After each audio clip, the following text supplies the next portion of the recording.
Previously on Isimi Convos. Health is the platform on which every single thing is grafted. What I mean by that is that if you don't have health, you have nothing. And we should make an effort to ensure that we can get our population to become fitter, healthier, and embrace positive lifestyle so that we can be able to beef up our immune system, and ensure that our natural defense mechanism stand between us and disease and between us and death.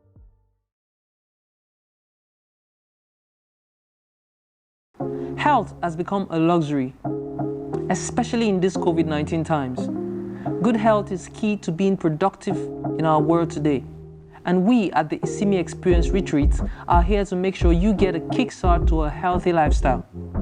Now, in these conversations, we will be sitting with health and wellness experts who will give us lifestyle protocols to beef up our immune systems and ultimately live out a healthy and wealthy life. In this episode, we'll be having a conversation with Dr. Jack Emmanuel Mbom. He will be discussing health and wellness in these COVID times and giving highlights on what he will be teaching at our maiden retreat in March 2021.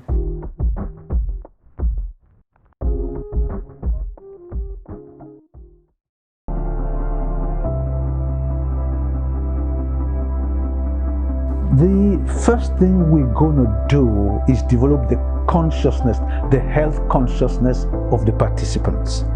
Developing the health consciousness means that we're going to have, to share with them and convince them about the fact that health is the most important gift of God to mankind, and that health is the most important asset they have.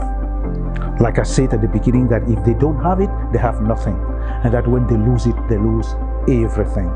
Consequently, that we must prioritize health. I mean that after that consciousness development, we have to reprioritize and ensure that our health comes first.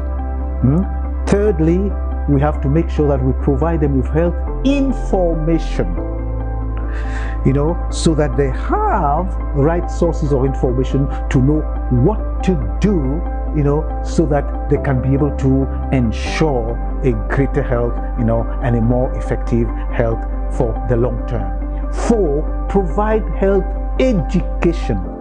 How to. Because knowing what and not knowing how to, does not allow you to be able to put into effect knowing, or your knowingness and turn it into, daily action. And then also ensuring that we can help them to go from considering health as a concept to making sure that health becomes a daily experience, so that they don't not only think health, but also live health, practice health, experience health. And finally that, they live by example. I mean that they put, they pocket the habits, where the mouth is, and practice health, so we can be able to develop healthier individuals, healthier families, healthier communities, healthier organization, healthier state, a healthier nation, and even a healthier continent. Because it is only, you cannot have effective development without health. You can't be able to even run an organization. The most effective component of an organization's success is the human capital. And if the human capital is weak, if the human capital is sick, the human capital will be unproductive. And in fact, this has been started over a quarter of a century ago in Japan. We all know that the Japanese are the most productive people on earth. They're very small people, in size, living in small islands, and 2/3 of those islands are volcanic. And yet the Japanese put the world on its knees. And it took 2 atomic bombs to be able to quell them and control them. So the Japanese have a principle that started in corporate Japan 25 years ago, is that every year, they assess the human capital, medical, health. They take them to hospital, they check whether they have any symptoms of medical assessment, do it what it checks is whether there's a presence or absence of medical, symptoms of illness. But apart from that, they also introduced 25 years ago a fitness assessment to determine the energy and vitality of the members of the human capital to be productive. Organizations are not offices of the Salvation Army. Every person working in the organization must be productive so that they can contribute to company profitability. So the bottom line is that you are 27. I am 68, going to 69. If both of you were working for an organization and at the end of a year, we are giving our medical assessment and a fitness assessment, and you fail your fitness assessment, they'll retire you at 27 and keep me on the job at 68 plus. Because what? I have the capacity to contribute to higher performance, higher productivity, and higher bottom line, better bottom line for the company. And then I also want to make a point here that one of the things that I am going to do is debunk the wrong, concept of health we have. Also going to let the participant understand that health is what? One, the absence of symptoms of illness. Two, no drugs. That if you achieve the absence of symptoms of illness through a cocktail of pharmaceuticals or drugs, you are not healthy. You are in a state of drug-supported sub-health. And thirdly is that it also means having the energy and the vitality to be productive. Fourthly, that we hold the key in our hands to how healthy we're going to be today, tomorrow, 5 years, 10 years, 20 years down the road. Fifthly, that what happens in hospitals, surgery, rooms, and emergency rooms is what? Is the downstream effect of our habits, our choices, and the decisions we made upstream, sometimes 5 years, 10 years, 15 years, 20 years earlier. And that if we keep on servicing this engine, properly, effectively, continually, then this engine will be able to give us, longer performance, more effective performance, and more sustainable, performance. But that basically we need to reclaim our health, and that to reclaim our health, we do not need, very expensive and toxic pharmaceuticals, or some new gizmos and technology and all that. All we need is simple, low-tech, cheap lifestyle protocols.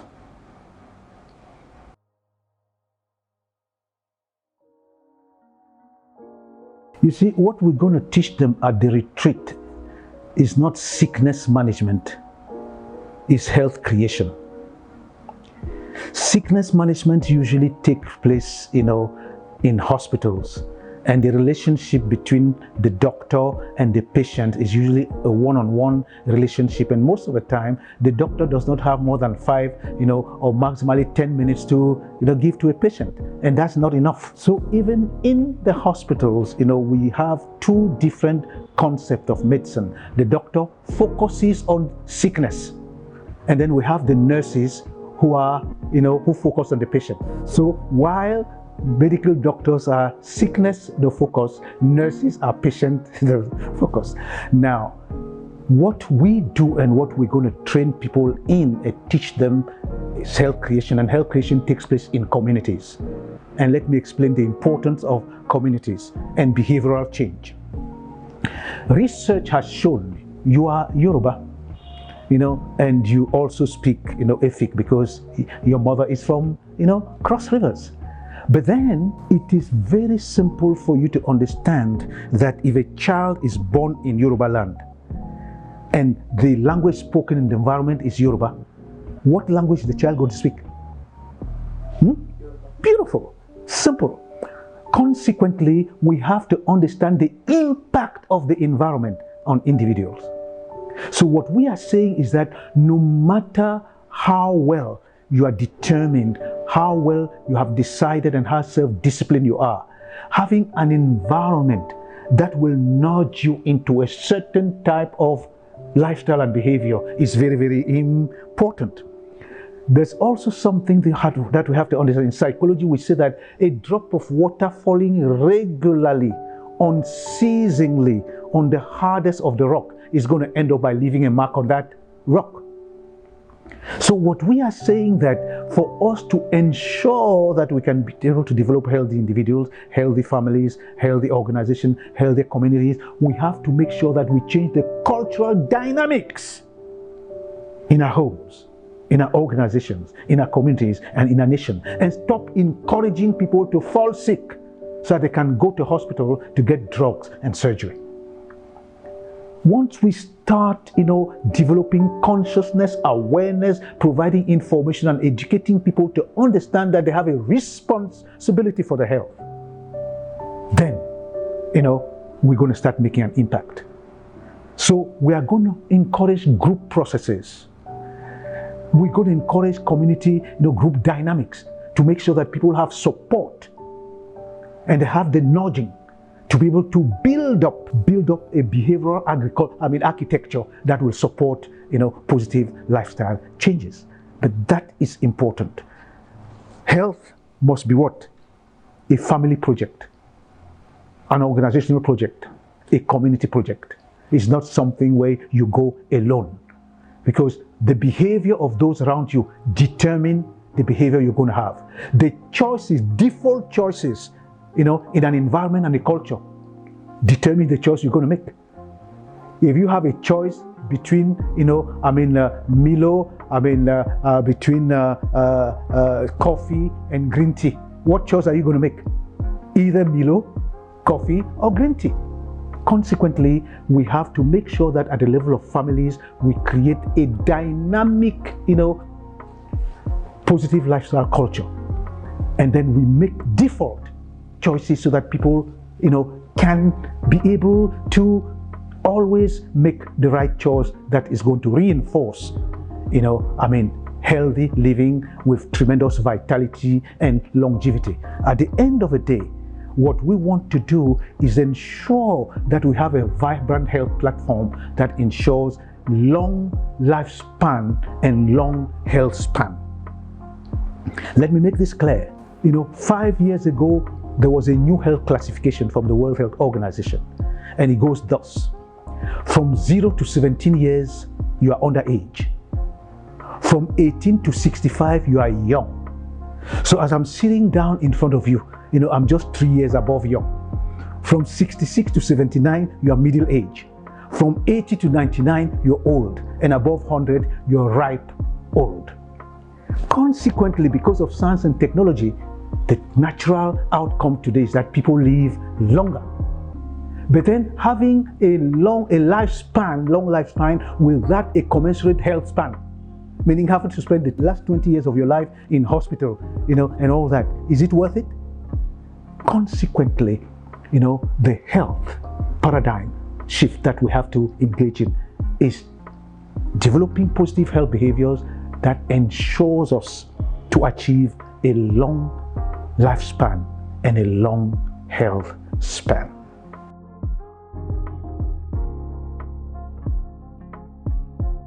They should be looking forward to positive interactions, that are going to achieve a paradigm shift and behavior change towards positive living and healthy lifestyle. Because we're going to use all manners of teaching aids, lectures, videos, workshop, group exercises and all that they will be able to partake in to allow them to achieve that paradigm shift and build up those positive behaviors that they can now, make their own, so that they can replicate them in any environment where they are. The program is going to be knowledge intensive and not equipment intensive, because any equipment intensive program is not sustainable. If the foundation of your exercise, regimen is your treadmill, and you want to travel to Abuja and you carry your treadmill in your back and you reach the airport, and then they tell you, sorry, you can't take your treadmill with you in the plane, and you leave it at the airport. When you reach Abuja, the foundation of your training has been left in Lagos, so you'll not be able to train. But when it's knowledge intensive, then you can be able to exercise in your bedroom, in your hotel room, in your office, with emphasis on continuity. And if we can be able to achieve not only at the individual level, but also at the corporate level, at the family level, at the community level, that same paradigm shift, then the individuals are going to be surrounded by positive health behaviors and processes. And the choices, the default choices they're going to have before them will be choices that enhance sin. So they'll have no choice but to be healthy.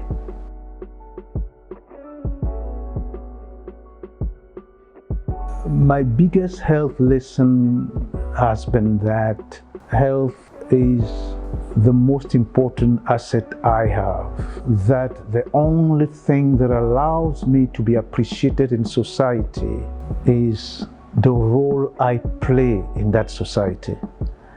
And that I am not appreciated because of the luxurious mustache I used to have. I'm not appreciated because of anything else, my black face or anything else, my trim fit. I'm appreciated for the role I play.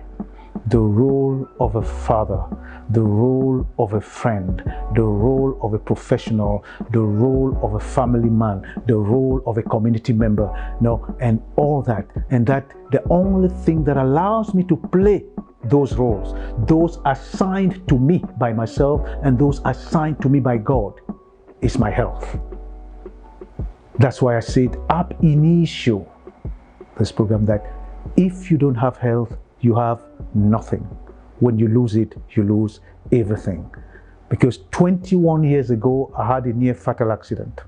2 days in coma, multiple fractures, this broken, that's broken, knee broken, the ankle crushed, the left thigh, crushed.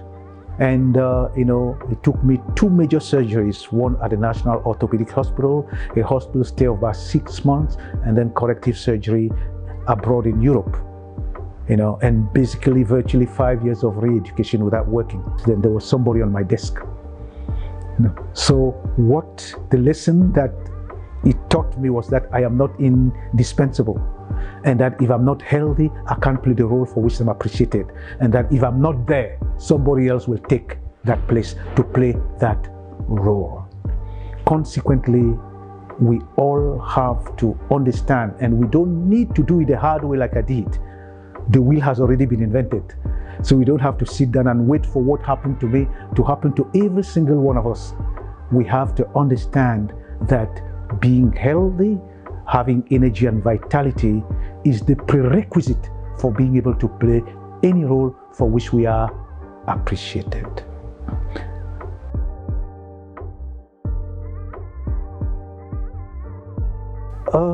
There's a very famous quote that goes thus: health is wealth.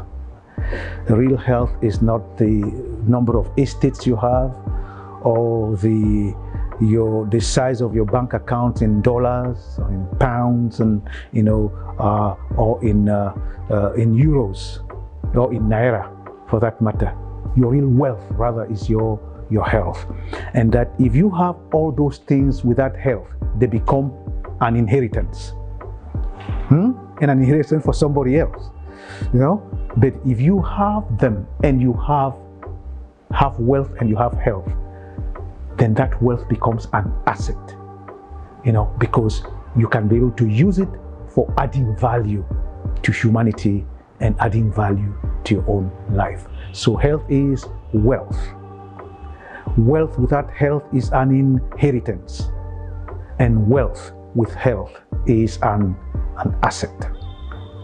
Consequently, it behoves on every single one of us to ensure that we can be able to develop our health and sustain our health over the course of our lifetime, so that we can be able to play the roles we've assigned to ourselves and those assigned to us by God and by society, and add value, to ourselves, our families, our organization, our nations, and humanity at large. Thank you for having me.